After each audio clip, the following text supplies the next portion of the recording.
forget, you can hear the full-length, longer version wherever you get your podcasts. See, when you're a pop star, you get licensed to do all sorts of things, from how you behave to how you look. And Matt Willis, for it is he, has come in today, and he just look at you. Look at the way you're dressed. I'm in a cheeky little cardigan, Rob. Oh, come on. But it's You're nice. in I like nice it. It's light. brand new. I wore it especially for you. Really? Literally, I pulled it out of the cupboard today. It had a label on this morning, but I took it out. I was like, I'm pulling this out today. It's not. See, I wear a cardigan as Uncle Bryn, but it's not the same as this, is it? It's not the same as Bryn's cardigan. You've got, although I think Bryn would very much like. I think he would. You're a lovely-looking boy, Matt, and I'll tell you for why. You've got a youthful appeal about you. Oh, thanks. And the glasses have got a little bit of Michael Caine about them, haven't they? Do you know what they have? They have. I like these. These are new as well. I'm a bit of a buyer of stuff. I have a bit of an obsession and a problem.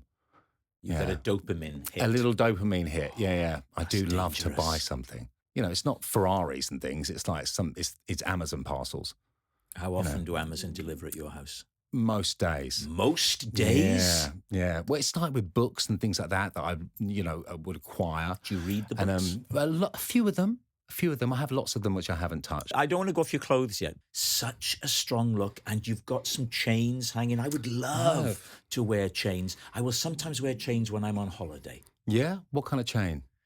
Well, something from that my kids have got, Right. I think one of them's got some leather with a shark's tooth on it. Right. I'll occasionally put that on and look in them and going, if my life had gone in a different direction, this could be me now. This could be me. I could be a surf instructor. Yeah, wouldn't that be a life, eh? You've never done surfing? No, well, that's not quite true. I went to Australia once, and I had my picture taken. You know, when you kind of get pushed on the very end of the wave, and you kind of stand up and you have your picture taken. Oh, so standing up is an achievement. Well, it didn't last very long. It lasted enough for them to take a picture, and then I fell off. It's hard to stand up. It's hard. Yeah. Was that Sydney? It was Sydney. Yeah. Bondi? Yep, absolutely. You weren't with Standard. Big Wave Dave, were you? I mean, potentially. Because I had a lesson once, and he said, "My name's Dave. They call me Big Wave Dave." Big Wave Dave. Yeah. Love it. Good name. Perfect name. Were you there as part of your duties with Busted? No, I was there shooting the spin-off show for I'm a Celebrity. So we did where we did the spin-off show for 2 years. So the second year we finished shooting that, and we kind of went to Sydney for a week. You won, didn't you? I did, yeah. When you're in that, what are your thoughts of the competition element? People don't often talk about this. They talk about, I had to eat this or that. But how much is the competition in your mind? To be honest, it never really entered my mind. Never once. But I never forgot that I was on a TV show. People kind of say, oh, you just forget that you're on TV. I was like, how? There's a massive camera in a rock opposite you. Like, it's like you're in the cab and there's some rocks opposite you. And there's 3 huge television-style cameras in there, old school ones. Yeah. So I was like, I never really forgot I was on telly. But no, I never really thought about the competition. Because the boredom is a huge part of it. Yeah, massive. Yeah. It's really boring. If you don't do a task, and you're starving. And you really are. Like, I lost over a stone. I think I lost 16 pounds or something while I was in there. Wow. In 3 weeks. Wow. Yeah. So you're eating nothing. Yeah. Stomach cramp? Hungry? Or? Kind of, yeah. Like constantly thinking about food. I think that's the thing that they must struggle with the edit, because all you talk about is food. Oh, really? And you're in there with kind of like really show busy people. Who were you with? I was with, David Guest was in there with me. Was he? He was the most entertaining Sweet man. Lord. Yeah, bless his soul. He was the most entertaining man I think I'd ever met. For people who don't know, he's passed now, hasn't he? Yeah, he has, yeah. David Guest, perhaps most famous for marrying Liza Minnelli, a huge star from another era, had dealings with Michael Jackson. Tell us a little bit about David Guest. He was so out there. I'd never met anyone like him, ever. He was really funny, but in a kind of a very un-American way. Because he was super American, but he was quite British in his humour, I found. And we just connected straight away, because I was like, you're funny and you can pass time for me. So in the end, I was actually his bitch for most of the time I was in there. I was just doing stuff for him. He had a way of kind of just making you do stuff for him. Is that right? Like, so I was combing his hair. You know, I was kind of. How would that come to be? I don't know. Like he just asked me to do stuff. He asked me to begin with like fetch me some water or something like that. Will you, Matt? And he was an older guy, so you know I was kind of like, yeah, of course I will. You know, before I knew it, I did. And also you had like tasks in there, so you had to do like a job. Yeah. And ours was the dunny. You know, so we had to empty the poo. You and David Me Guest. and David Guest. And of course, he didn't do anything. So I was there with this massive tank of blue liquid filled with, you know, Jason Donovan's poo. Oh, Jason was in there with you as well. Yeah, Jason and Miley in class. And it was that year, It was that year, Miley the white bikini. in the rock pool and all that stuff. Yeah, so it was, but he was wicked. He was brilliant. He just told these incredible stories and just make up like lies about things. But it was really entertaining. So you come out, you're going to be Mr. Outdoors, Mr. Healthy, but then thump, it slides back. You're very open about problems with addiction and mental health. And the podcast that we want to talk about, On the Mend, is all about that, is it not? Yeah. I always wanted to kind of find out more about this area. You know, it's something that affects me every day. You know, like, I mean, addiction every day. Yeah, addiction is part of me. So today, how will it affect you today? Well, I've just put a nicotine pouch in my mouth. You know, I'm kind of like, anything you can take too far, I've either done it, I'm doing it now, or I'm thinking about it. You know, so there's like, there's you know, luckily lots of them don't kill me anymore, which is nice. But you know, like it's a constant thing that I'm aware of, and it kind of like and it really does come up now because like I'm very lucky. You know, like I'm very gratefully clean and sober, and I've worked really hard to be like that. You know, and it's a daily thing for me. But because I've taken drink and drugs away, this behaviour pops up in every aspect of my life, you know, so I'm kind of constantly, and if I don't pick up on it, someone I know will go, Matt, what's that? And I'll be like, oh.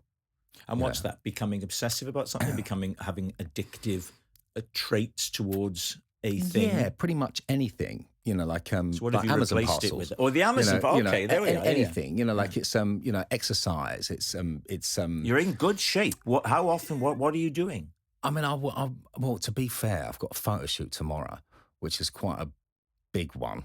And so I've been trying to get in shape for that, which has been quite nice because I've had a reason. So what do you do? So I do a mixture of cardio and weight training, you know. With a trainer or on your own? On my own. Ooh, I did have a trainer. I had a trainer for, like, we went on tour last year. We did a big tour and I was kind of, and I'm 41 now. Yeah. And I was like, I can't jump around like a 20-year-old anymore, but I want to, you know, so what do I do? So I got a trainer, my mate Rob, who's amazing, Rob Solly, and he literally just trained me like to be able to jump around. So like there was loads of hopping and loads of things, like strengthening all these things so I didn't get injured. Yeah. I still got injured because I'm older, you know, and, you know, so it was very much specific for the tour. You know, now it's about something different. Now it's about just feeling good and kind of looking, you know, not terrible.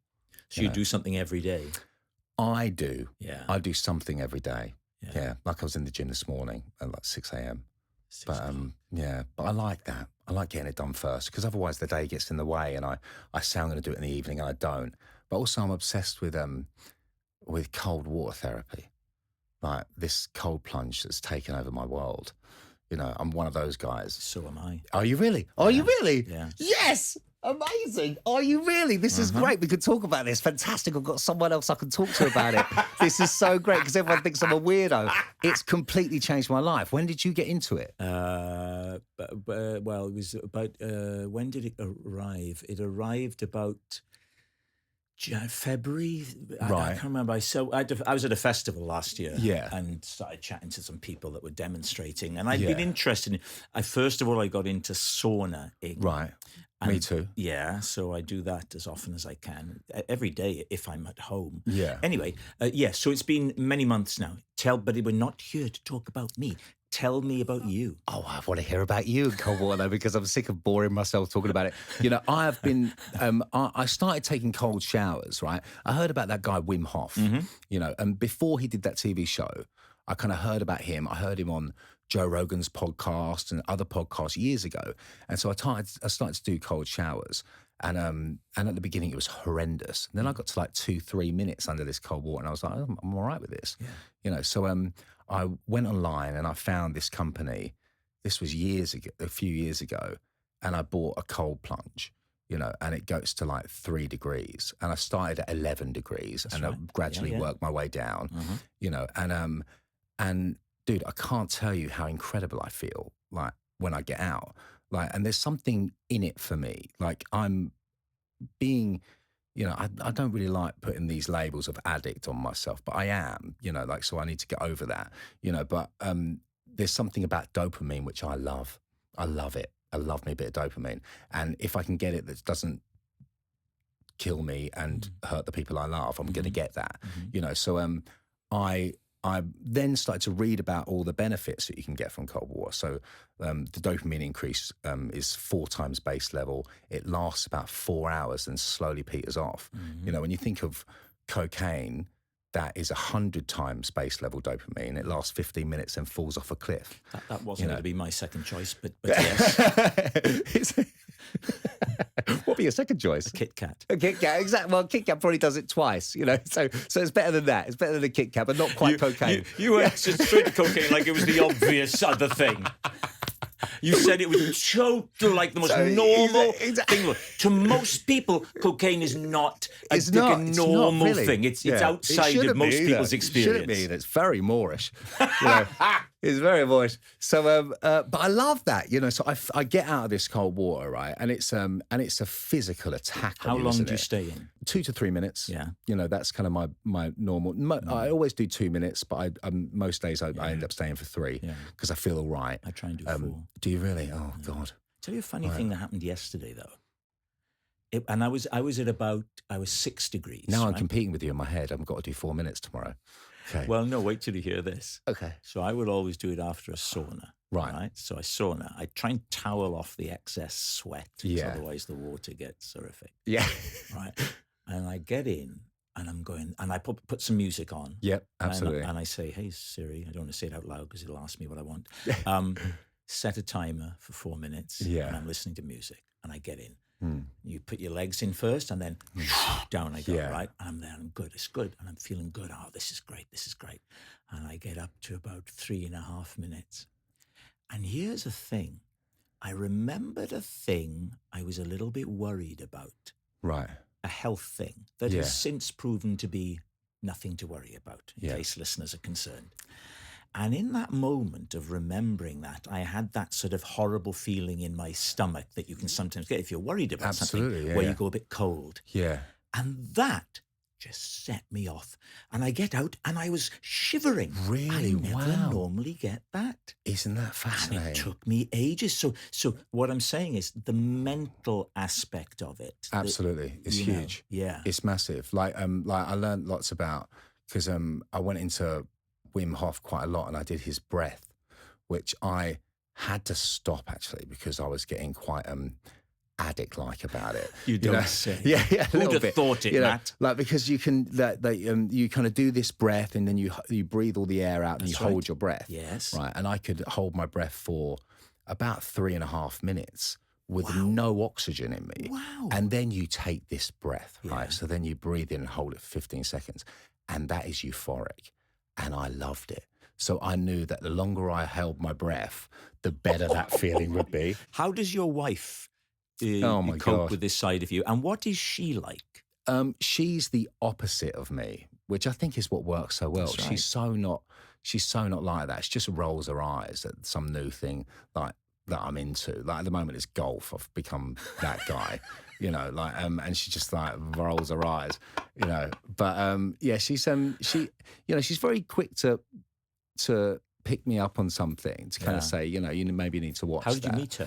She interviewed the band in 2004 on TRL. Yeah. I mean, I knew exactly who she was, like, because we went there. I mean, when TRL first came out, TRL was on MTV and it was the American show of it, and they were going to bring TRL to the UK.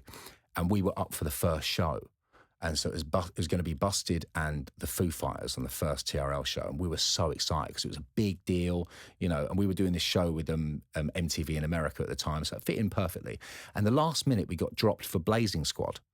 Right. So I was devastated, because they wanted a bit more, I don't know, like the difference of music in them. They thought we were somehow similar to Foo Fighters, which is bizarre. But so we missed out on that. So when I did go there, I'd obviously watched it and was like, who is this incredible woman on television? So I was very aware of who she was. You went in with that attitude, and then you met the woman who would become your wife. Who would become my wife, yeah. But I never thought I stood a chance, kind of like I was just like, she's the hot girl from MTV. So how did you play it, Nat? Well, I didn't do anything really. The first time we met, she just interviewed us, and then the second time we went on the show, I had to get married to a fan. Like they did like a fake wedding because we had a song called Crash the Wedding. So they kind of like did like some fake wedding where I got married to a fan. She was a bridesmaid. It's very weird looking back on that now, and then we didn't see each other for a while. And then we were shooting this TV show that we were doing with MTV in America. And she was out there filming for the MTV Video Awards. And we were both at the event. And I found out where her team were hanging out, and me and one of my mates who was filming with me went down there, and then the rest is kind of history. Tell me about the McBusted thing. Yeah, that's really interesting. That's quite nice. Which two from McFly? It was all of McFly. Oh, it was all of McFly. It was all of McFly. Basically, Busted hadn't been a band for 8 years. Charlie left the band in 2005, and we split up. And me and James kind of had the chat about carrying on, but me and James tried to do it without Charlie. Like when we first started, it was just me and James. When you say do it without Charlie, you mean without the band member? Without the band member, yeah. I mean, heaven forbid doing it without Charlie. But so we had we went to record companies, just me and James, with the same first album. We'd written the first album in James's bedroom. Yeah. So we had this album, we had the songs. It was just me and James, who's weirder looking than I was. We just would walk in these record companies and they go, we like it, don't really get this thing, you two. So we got turned down by everybody. Then we auditioned Charlie in. 2 weeks later, we had a record deal. So I kind of thought, doing it without him would just be pointless, so we split up. And then, and so we hadn't really done anything for 8 years. I'd had a failed solo album, and James had been off. James lived in America now, he still does.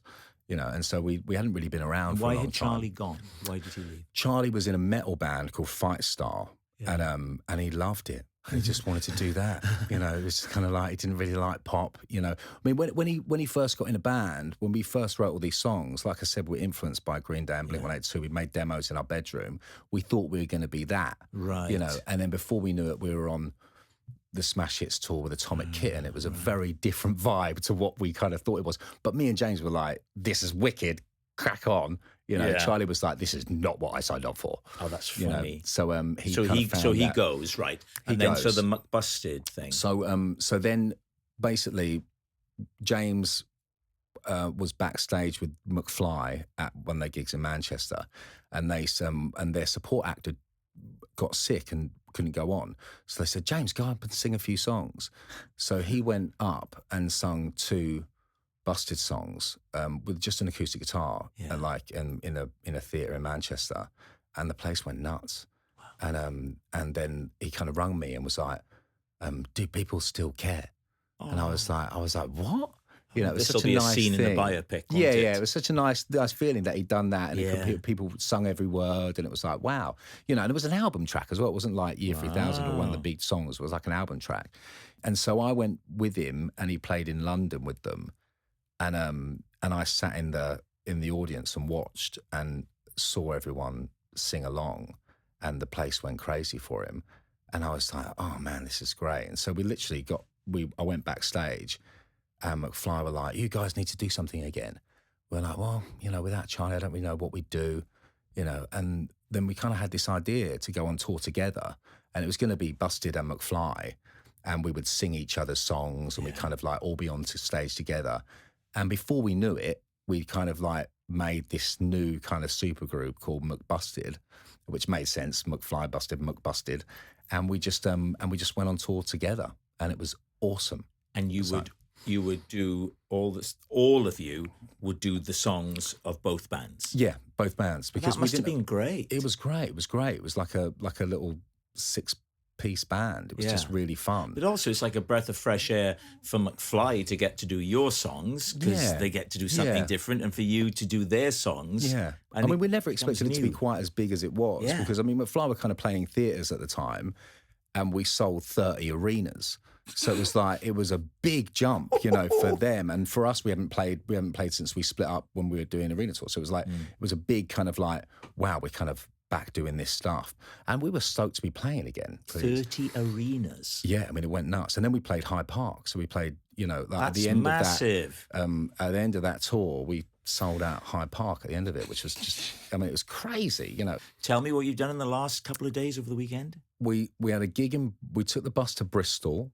We had a gig in Bristol Sounds, which is in Bristol, like in the marina there, which is amazing. Yeah. We got on the bus and we drove overnight to Stirling Castle, played that gig. We played with The Darkness, who I'm a huge fan of that band. They were so, honestly, man, I stood at side of stage for their set. Yeah. And they are so good. Like Justin Hawkins is so amazing. That band is brilliant. And then we drove through the night down to Chiswick. So Bristol, Party Stirling, in the Park, is Chiswick. that what that is? It was a pub in the park. Pub in the Park, which is that's a what I new mean, gig for us. We've not done them before. Yeah. You know, I don't know if we'll be invited back. We got a lot of complaints for swearing, but it's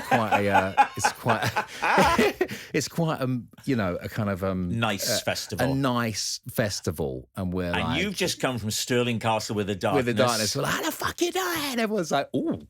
Not sure about this. Really? You know, but we played one in. Well, do you know, Chiswick was awesome. We played one in Marlow, and I've never had so many complaints on Instagram. Like, well, I've never really had any complaints on Instagram about a busted gig, but I had so many going. We had to leave. It was vulgar. You know. Well, it's Marlow. Marlow. Yeah, Marlow is... But Marlow was lovely. I've never been there before. You've never been to Marlow? Never been to Marlow. I want to go there all the time. It's the land of milk and honey. Absolutely. How do you adjust to the festival crowd compared to your own audience? Oh, it's very similar. Is it? Yeah, it's very similar. We're lucky to be headlining most events, yeah, so it's right. kind of like it's so pretty a much our lot crowd. of them, a big percentage are there for you. Yeah, like I was worried about the one in Stirling because The Darkness were on, who we obviously got a massive audience. I was worried that it might be more of a Darkness crowd, but they were on just before us. So we went on after The Darkness, which I was a bit terrified because they were so good. Right. But it was a really warm crowd, so it was great. But, do you remember that line in Spinal Tap where he goes, yeah, I mean, they were still booing him when we were on. Yeah.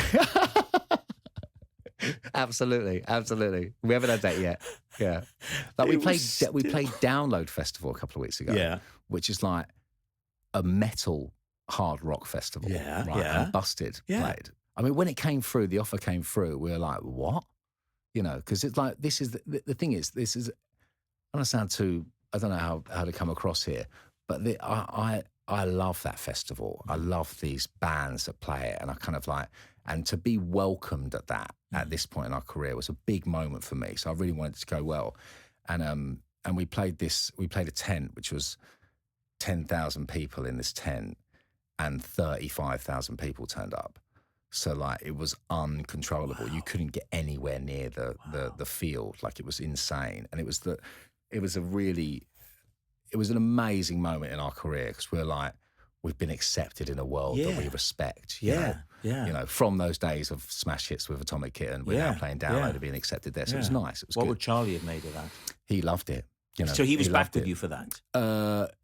Charlie's back in the band. Yeah, fully back. Yeah. Charlie came back in 2014. Oh, sorry. Yeah. So Charlie came back in 2014 after McBusted, or 2016. Right. So he'd had his little going off to be more metal-y. More metal-y. Then he came crawling back for the money because he needed another Ferrari. No, I'm joking. We became friends again. You know, we kind of started chatting and hanging out, and you know, we kind of talked about music and what we kind of wanted to do. And we just became mates again. He kind of came back in the band, and we haven't looked back since. When you're on the festival circuit, who do you look forward to running into other than, say, Justin Hawkins? And do you see similar people each summer, and you go, hey, I haven't seen you for a year? Yeah, I mean, it's normally McFly. You know. But then our kids go to the same school, so I see Tom at the school gate every morning. You know, all right, boy, morning. Where do you live now? I live just by Watford in Radlett. Right. Okay. Yeah. It's lovely. Yeah. So our life is good then.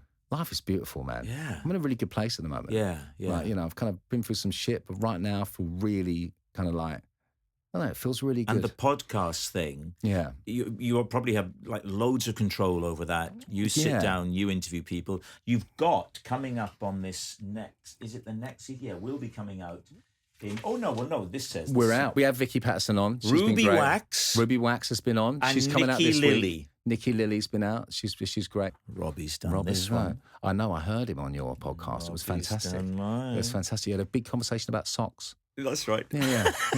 He wanted you to take your shoes off, didn't he? Get comfortable. I love that. That's right. Yeah, no, he didn't mind if I had my shoes on his furniture. Yeah. That was a little bit. That was a step Do you know, too far I met for him me. recently. Yeah. I mean, I met him a couple of times back in the day, but I was always off my head, you know. And so I was one of those things that are kind of like, I massively admire that man, you know, like big hero of mine. Well, he's a proper full-on pop star. Absolutely, isn't he, massive pop star, you know. So it's Robbie Williams, you know. But I had a documentary about addiction, and he watched it and he messaged me about it on Instagram. Right. So I went round to his house and had a little catch up and a chat. That house in Holland Park? Yeah, fantastic. Nice, isn't it? Lovely. Yeah. He's not done too bad, has he? Yeah. Yeah, he's nice done all right. House. Yeah, he's done all right. You know, who knew? 100 million records does you all right, doesn't it? Yeah. Well, it's lovely to talk to you, and continued success. Thanks, mate. With everything. Thanks, man. Thanks. And I'd like to see you getting up to 4 minutes in the cold plunge. Oh, well, tomorrow morning I'm going to do 4 minutes. I'm going to think of you in that last minute. Yeah, but don't My do balls what are I sinking did. inside of me. Don't think of something that scares you, right? I won't. You've just got to have nice thoughts the whole time. Just breathe your way through it. Because I don't want to hear the singer and presenter Matt Willis has drowned in a barrel. In a barrel of in very his garden. cold water. Exactly. Thank With you, Matt. a tiny shriveled penis. Thank you very much. I can't believe tiny shriveled penis is the last thing people are going to take away.